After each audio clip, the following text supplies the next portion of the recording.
Good morning po sa ating lahat. Amen. Hallelujah. Wow. Isa pa. Malakas na palakpak.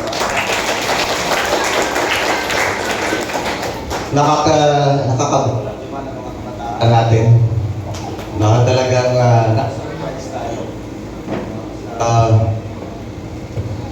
po kadating namin galing ng Pasig kasi may talent market kahapon. Narinig ko yung tugtog nila.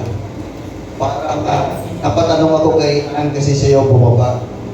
No, kung sino yung tumutugtog. Kasi nung narinig ko, parang napaka-professional na yung mga tumutugtog. Congratulations sa inyong mga kabataan. Pero huwag kayong tumigil. Huwag niyong isipin na magaling na kayo, marunong na kayo. No? Kundi magpatuloy kayo, no, sa keep on practicing, singing, no, playing different musical instrument, no, para yan sa karangalan ng ating Panginoon. Amen. At tunay nga po na napakabuti ng ating Panginoon. Parang alam ko, dalawa yata ang dalawa ang mag-testimony. Yung mga campers po natin last itong week na ito. First Sunday hanggang Wednesday, then second batch naman ay Wednesday to Friday. So, yung mga first time, katulad po ng dati, parang ayaw nila na maiwan sila doon. No? Merong pagdadalawang isip. Pero noong sinundo ko na sila, halos ayaw ng magsiuwian. Paano nga ba naman napakasarap ng kanilang buhay sa Emmaus Bible Camp, dahil bukod sa labig ng kanila pong tinutulugan, ay napakasarap pa at healthy pa na pagkain yung kanila pong kinakain sa camp. Kaya purihin ang ating Panginoon. Amen. Praise the Lord. At siyempre, salamat sa Panginoon sa kanyang gabay at protection. And next po is sobrang napaka-traffic. At ngayon po man ay butit kinaya ng aking mga tuhod. Yung sobra pong traffic. But anyway, ngayong umaga, let us continue celebrating our faithful journey. Last few weeks ago, ay atin pong narinig yung mensahe ng ating Panginoon na kung saan si Lord po ang siyang napakatapat sa atin. Amen? Siya yung Diyos na mabuti at hindi na tayo pinababayaan sa lahat po ng ating mga pinagdadaanan sa buhay. Tinutugon niya ang lahat ng ating pangangailangan. At napakahalaga po na bawat katapatan ng ating Panginoon ay ibabalik po natin sa Kanya. Siya dapat na siyang maitaas, siya dapat na siyang maluwalhati, siya dapat makilala, at hindi po yung ating mga gawa, sapagkat ang ating pong mga gawa ay resulta lamang ng grasya ng ating Panginoon. Amen? Kaya po tayo nagiging mabuti, nagiging tapat sa harap ng Diyos, at nagiging tapat tayo sa harap ng ating kapwa ay sapagkat una po pinakita ng Diyos ang kanyang katapatan sa ating buhay. And this morning, let us continue acknowledging God kung gaano siya kabuti, kung gaano siya katapat, at maging sa ating tapat na paglilingkod sa Kanya ay patuloy po natin kikilalanin, ang lahat ay nagmumula po sa ating Panginoon. So this morning, I'd like to share with you from the book of Philippians chapter 3, verse 13 to 14. Ang title po nito, Press on toward the goal to get the prize, or to win the prize. Karamihan po sa atin ay interesado po sa mga premyo. Tama ba? Sino dito ang ayaw ng premyo? Lahat po tayo, gusto natin ng premyo. At ito po ang pinakamahalagang bagay na maaari po nating maging motivation. Nang sa gayon, tayo po ay magpatuloy at maging faithful sa ating journey as Christians. Ang mga premyo po na kumakatawan dito sa sinasabi po ni Apostol Pablo ay yung gantimpala. Gantimpala na kung saan ito ay kinikita or ang iba naman ay hindi. Katulad po ng mga nagtatrabaho. Kaya ang mga workers po natin, mga tao na nagtatrabaho ay pagkaaga-agang gumigising. Minsan nagtatravel pa sa napakalayong lugar para pumasok sa trabaho. Ay dahil po sa alam nila na pag at the end of the week ay meron silang makukuhang premyo o sahod. Yung mga bata po natin dito sa Sunrise every Saturday, sila po ay motivated na mag-attend ng Saturday school dahil bawat pasok nila dito ay merong karampatang putos na iniipon. At pagdating po ng kaapat na buwan ay meron po silang talent market na tinatawag. Ngayon, kanilang mga puntos na inipon ay maaari nilang ipambili na kung ano ang gusto nila. At yung mga gantimpala na hindi po kinikita, maaaring ito po ay yung bonus na ating pong matatanggap. O reward. Dahil nakikita ang ating katapatan sa lahat po ng ating ginagawa. This point in time, brothers and sisters in the Lord, let us study the life of Paul, as a faithful missionary and as apostle of Christ. At ito po si Apostol Pablo ay interesado siya sa isang premyo o sa isang gantimpala sapagkat para sa kanya ito po ay napakahalaga. No? Isang premyo na ibibigay sa kanya ng Panginoong Jesus dahil po sa kanyang katapatan, dahil sa kanyang tapat na paglilingkod at pagsunod sa ating Panginoong Jesus. Isang gantimpala na napakahalaga at ito po ay higit na mahalaga kaysa sa gantimpalang matatanggap natin dito po sa lupa o sa mundong ibabaw. Now, paano dito makakamtan ni Pablo o ni Apostol Pablo ang mga gantimpalang ito? Ang sabi niya dito sa verse 13, Sabi niya sa verse 13, brothers and sisters, I do not consider myself to have taken hold of it, but one thing I do, forgetting what is behind and straining toward what is ahead. So binibigyan pong diin dito ni Apostol Pablo yung sinabi niya, forgetting what is behind. Para po sa kanya na matanggap niya yung gantimpala na ito, ay kailangan niyang kalimutan ang mga bagay sa nakaraan.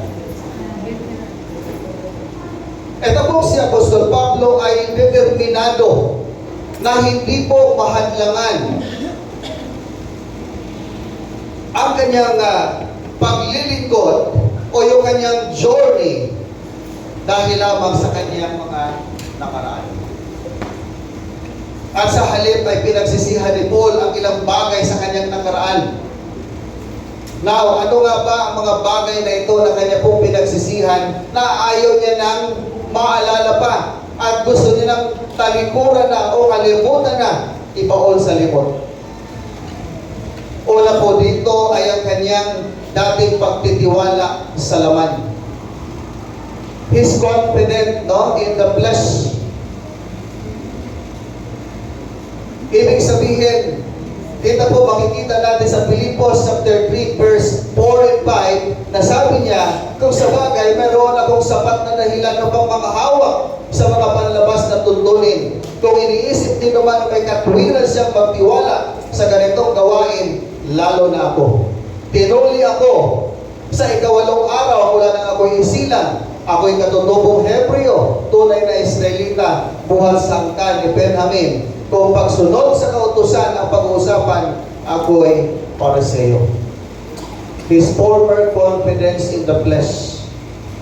Sabi niya, kung merong dapat magmalaki at magmayabang, pwede kong gawin yon, sabi ni Apostol Pablo. Dahil mayroon po mga tayo po ni Apostol Pablo ay mayroong mga huwarang Hulyo na nagpapangkap ng mga Hulyo na kung saan ay kanilang labis na pinagmamalaki na sila ay mga Hulyo, sila ay mga inapo ni Abraham, sila ay mga tuli. Ibig sabihin, dahil sa sila ay inapo ni Abraham at mga tuli, sila po ay sumusunod sa patuntunan ng Diyos at dahil dyan, meron na silang matatanggap na blessing.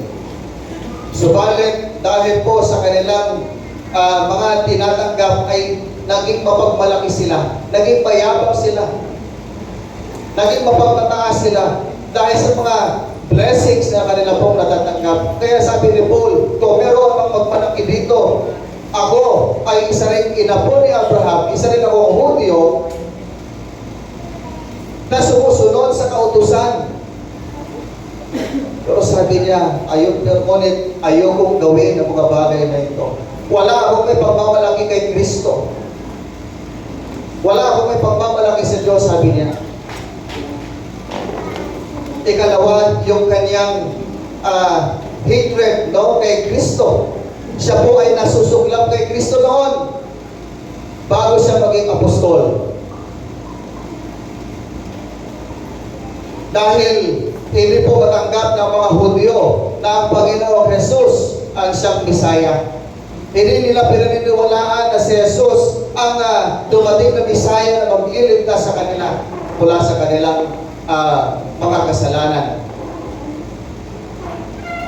Kaya ang ginagawa ni Paul noon, nung hindi pa siya apostol, pinipersecute niya yung mga Kristiyano. Pinipersecute niya si Kristo. Pinipersecute niya yung mga tagasunod ng Panginoong Jesus. At ito yung mga bagay na gusto niyang kalimutan. Mga bagay sa kanyang nakaraan na maaaring makapagbigay sa kanya ng pagmamalaki.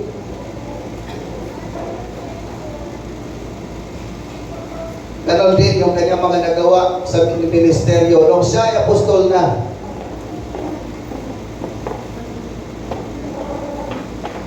Yung mga nagawa niya sa ministeryo. Yung dami niyang naitatag sa simbahan, o naitatag na simbahan.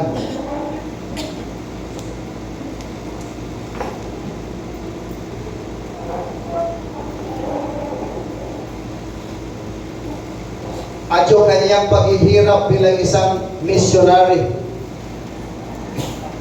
And aside from being a missionary, he is also working as a tent maker.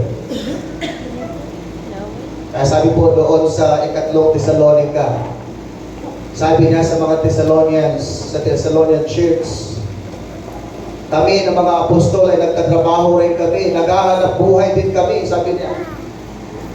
At hindi para ipagmalaki sa inyo, kundi upang maging huwaran kami sa inyo.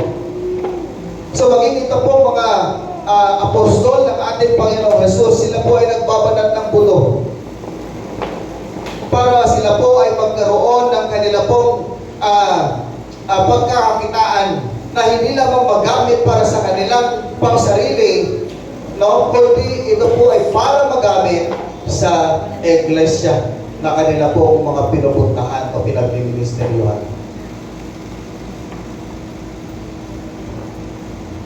Pero yung mga accomplishment na yan na nagawa ni ni Apostol Pablo. Yung maraming mga churches na naitatag niya. Yung paghihirap niya bilang isang missionary. Kahit sa ay nagtatrabaho, nagbabanat ng buto, sabi niya, hindi ko pa rin may pagpamalaki ang mga bagay na ito.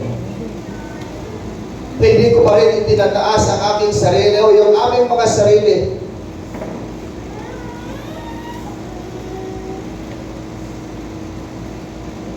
Dahil maaaring naramdaman niya ang sapat na yung ginawa niya. Kaya ayaw niya po na magmalaki. Na marami na siyang nagawa dahil para sa kanya, hindi pa sapat ang lahat na yun. Can you imagine? Maraming accomplishment sa ministry. Maraming iglesia yung naitatag.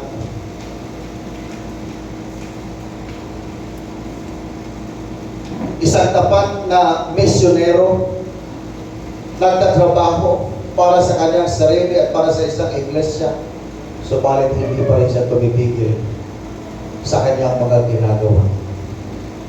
Sa halip, kinakalimutan niya yung mga nakaraan at yung mga bagay na natapos niya, na itatag niya at inisip niya na lahat ng kanyang mga narating at nagawa ay hindi pa yun sapat para sa kanyang paglilingkod sa ating Panginoon. Kaya nagpasya siyang huwag lumingon upang hindi mahadlangan ng anumang kayabangan o pagmamalaki sa kanyang mga nagawa upang makamtan niya yung gantimpalang ito na kanya pong inaasam-asam. At makita din po natin yung passion dito ni Apostol Pablo. His passion for the prize. Sabi po ng talata ng chapter 3 verse 13, sabi niya, brethren and brothers and sisters, I do not consider myself yet to have taken hold of it, but one thing I do, forgetting what is behind and straining toward what is ahead.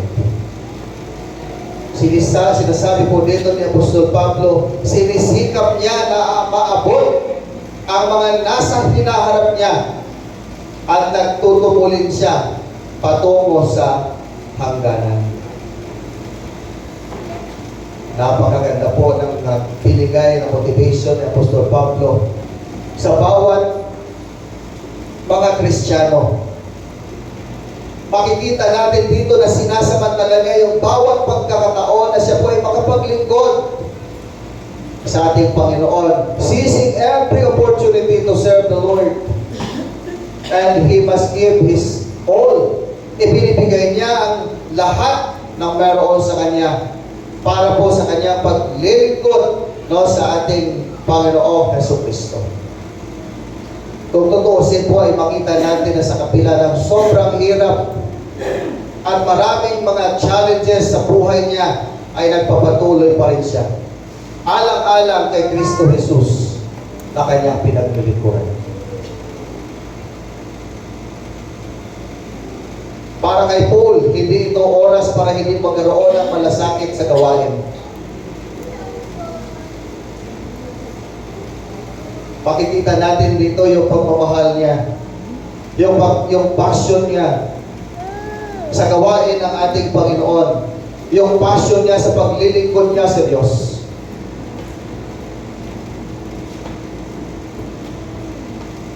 Dahil maaaring mawala ang mga kaluluwa kapag hindi siya magsisikap o hihinto na lamang siya sa kanyang mga ginagawa dahil sa kanya pong nararanasan. But despite sa lahat ng mga hirap, sufferings, struggles and trials sa kanya pong naranasan bilang isang apostol, siya po ay nagpapatuloy. And his passion na maisa katuparan ang kalooban ng Diyos sa kanyang buhay. The purpose God had for him when He saved him. Alam niya at nakita niya, nararamdaman niya kung paano siya sinamahan ng Diyos, kung paano siya niligtas ng Diyos, kung paano siya pinangunahan ng Diyos. He kept driving himself hard to reach that goal. Patuloy niyang itinutulak yung kanyang sarili. Itinutulak niya ang kanyang sarili ng husto upang maabot ang layunin ito o yung layunin na iyon na nais niya.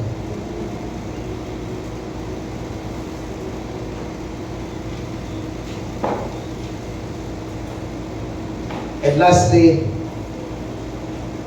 dito po ipinakita, sabi ni Paul, pressing forward towards the goal. I press on toward the goal to win the prize for which God has called me heavenward in Christ Jesus. Sabi niya, I press on toward the goal to win the prize. Gusto niyang marating yung tugatog ng kanyang ng tagumpay sa kanyang paglilingkod at maibigay sa kanya yung reward na kanya pong nais matanggap mula sa ating Panginoon. Ano ang kanya pong layunin? Ano ang layunin ni Apostol Pablo? Ang halimbawang ipinakita ni Jesus para sa kanya at para sa atin. No? The example of Jesus has set for us. Sabi po ng 1 Peter chapter 2 verse 21. To this you were called. No? Kayo ay tinawag because Christ suffered for you, leaving you an example that you should follow in His steps. So, sinasabi po ng mga talata o ng talata na ito na tayo po, mga Kristiyano, tayo po na naglilingkod sa ating Panginoon. Tinawag po tayo ng Diyos na katulad po ng ang gagawin din po natin yung mga ginawa ng ating Panginoong Jesucristo na kung saan siya po ay nag-suffer, siya ay naghirap, siya ay nagdusa dahil sa ating pong mga kasalanan. Isinagripisyo niya ang kanyang sarili buhay para sa atin. Para to set an example, para makita natin, maramdaman natin kung gaano tayo kamahal ng Diyos. He set an example para atin po pwedeng gayahin yung pamumuhay ng ating Panginoong Jesucristo.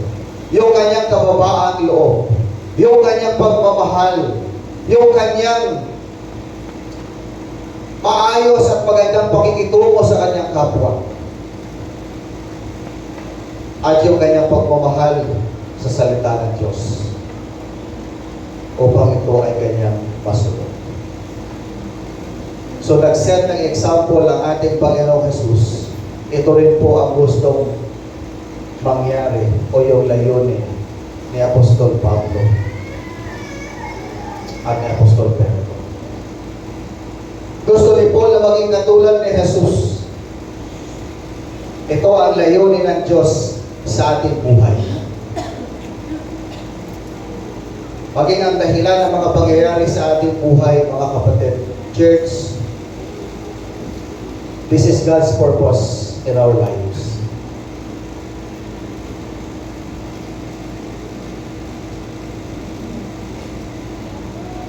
Sabi po ng Romans chapter 8 verse 28.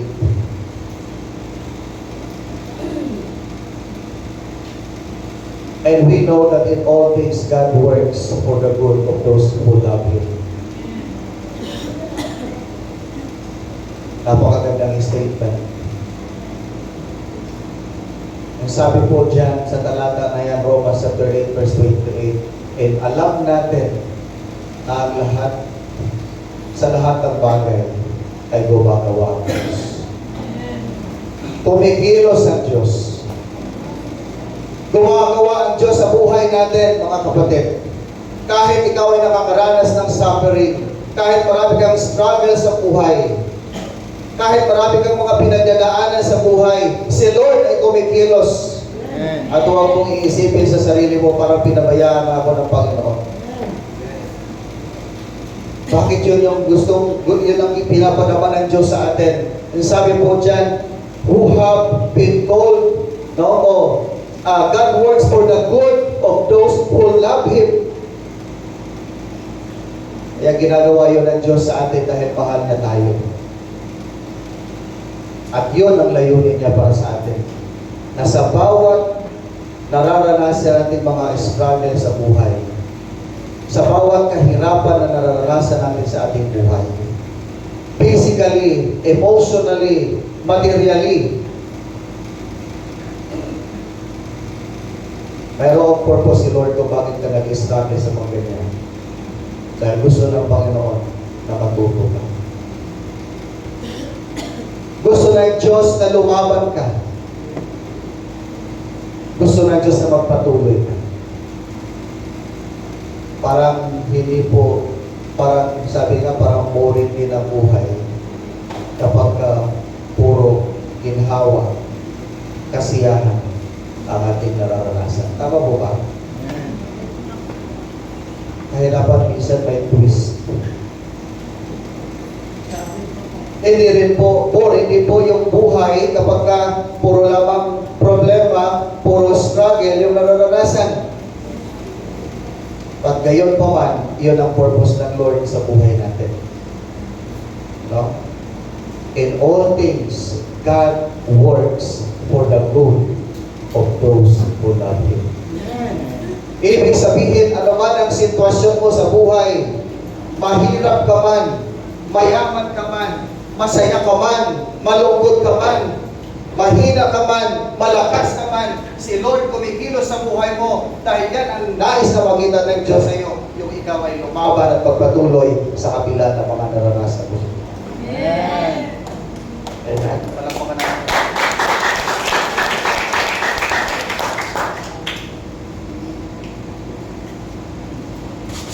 Kaya huwag po natin iisipin dahil hindi natin kasama ang Diyos. Because in all things, God works Amen. for the good to those who love Him. Sabihin mo ngayong katabi mo, kapatid, Kapatid. hindi natutulog si Lord. Hindi natutulog si Lord. Buhay na buhay siya. Buhay na buhay siya.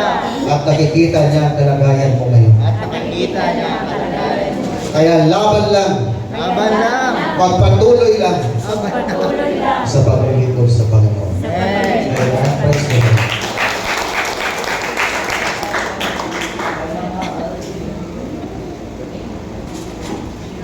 Ang layunin po ng banal na kasulatan ng salita ng Diyos ay para mabago ang ating buhay. Amen. Gusto ng Lord na magkaroon tayo ng transformation. Gusto ng Lord magkaroon ng pagbabago ang buhay natin.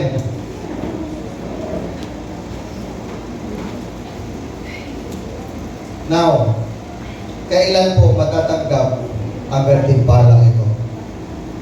Na inaasam-asam ni Apostol Pablo at ang pagiging sa bawat isa sa atin. Dahil lahat naman tayo ay gusto ng premyo. Lahat tayo gusto ng reward. Kailan nga ba matatanggap ang premyong ito? Kapag tayo po ay tinawag na ng Diyos. Pag tayo po ay ma-promote na. Hello? Hi. Gusto niyo na bang tanggapin yung premyo mo? Gantimpala? Amen. Ha? Nung nakaraang gabi, nanaginip ako. Nasa isang hindi masyadong klaro sa akin kung nasa isang mall ba ako o sa isang simbahan. At mayroon daw akong kausap na tao. Ngayon, nung pagkatapos namin mag-usap, ay pumunta ako doon sa aking kaibigan. At hinihintay na pala ako. At yung naghihintay po sa akin ay isang pastor din. Pero patay na siya. Oh my God. Habang naliligo ako, saka ko naaalala, sabi ko, parang kakaiba yata yung panaginip ko kagabi. Napanaginipan ko na si Pastor Albert yung naghihintay sa akin, ay matagal nang patay yun.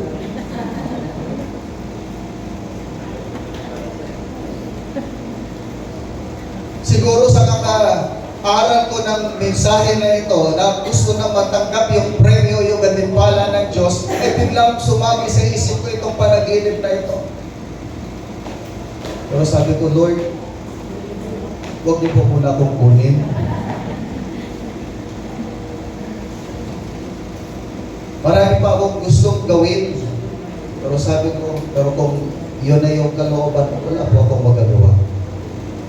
Dahil ibig sabihin, kung kukunin mo man ako, alam kong nagawa ko na yung mga bagay na gusto mo.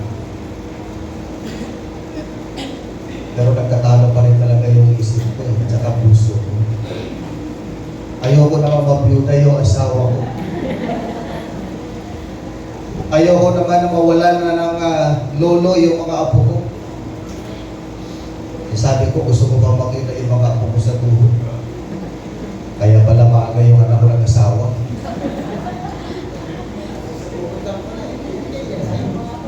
Pero huwag niyo po munang nasahin yun. Kasi kung ano po ang lumalabas sa ating bibig, nangyayari, makapangyarihan ang ating mga salita.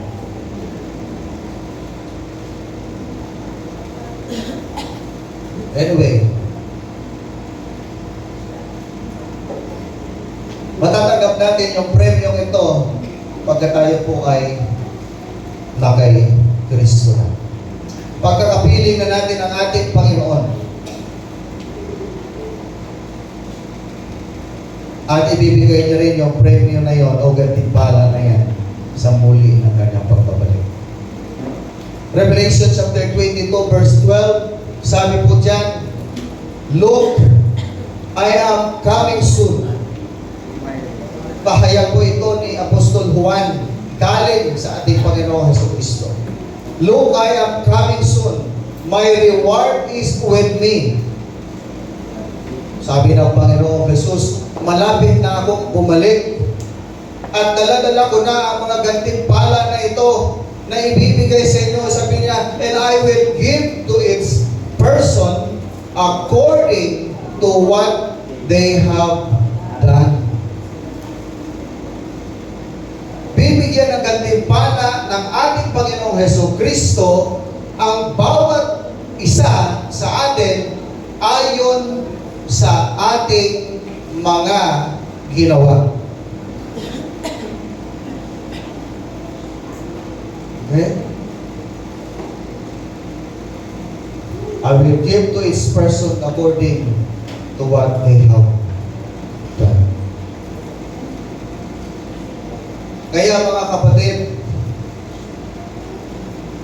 kung meron man po tayong gagawin habang binibigyan pa tayo ng Diyos ng hininga, binibigyan pa tayo ng buhay, binibigyan pa tayo ng lakas, gawin po natin ang mga gagawin po natin para sa kapurihan at karangalan ng ating Panginoong Jesucristo. Amen? Amen. Dahil tayo po ay kanyang huhusgahan ayon sa ginawa natin. At kung tayo po ay magiging mananatiling tapat sa Kanya hanggang sa muli ng Kanyang pagbabalik, doon po natin malalasap o tatanggapin ang mga gantimpala na yan mula sa ating Panginoong Jesucristo. Kaya gusto ko pong tapusin ang mensaheng ito sa pamagitan po ng mga katanungan. Gaano karaming pag-iisip ang ibinibigay mo sa walang hanggang gantimpala?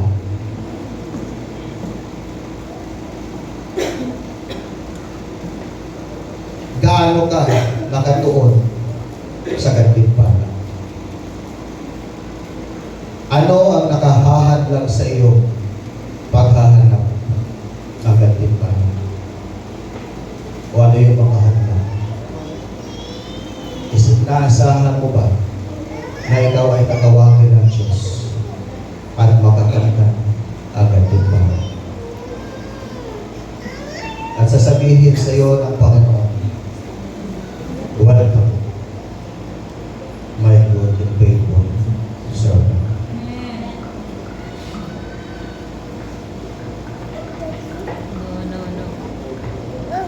Paano po natin may apply ang mensahe ng ating Panginoon ngayong umaga?